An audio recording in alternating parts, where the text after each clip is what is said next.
আমি অ্যাডভোকেট সাকিব রহমান, আমি শহীদ কর্নেল কুদরত ইলাহী সন্তান। আমি সহ এখানে রাকিন আহমেদ আছে, বিডিআরের লাস্ট ডিজির ছেলে। আমরা আইন পড়েছি একমাত্র একটা কারণেই, যে আমাদের বাবার বিচার আমরা চাই এবং আমাদের বাবার বিচার করে ছাড়বো। এবং আমরা অনেক কৃতজ্ঞ যে এই ছাত্র জনতার এই আন্দোলনের পরে আমার ছাত্ররা, আমি নর্থ সাউথ বিশ্ববিদ্যালয়ে পড়ে, আমার ছাত্ররা আমাকে এসে বলতো যে স্যার আমরা তো পেয়েছি, কিন্তু আপনার জন্য আমরা সবচাইতে বেশি খুশি। এবং এই সরকার যখন কিনা তদন্ত কমিশনটা করে নাই, তারপরে বোঝা গিয়েছে যে জনগণ কতটা তার মনে প্রাণে এই বিডিআর পিলখানা হত্যাকাণ্ডকে ধারণ করে।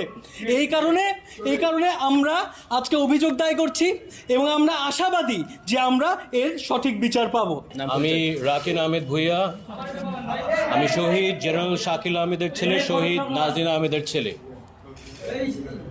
পিলখানা হত্যাকাণ্ড যে পরিমাণ ষড়যন্ত্র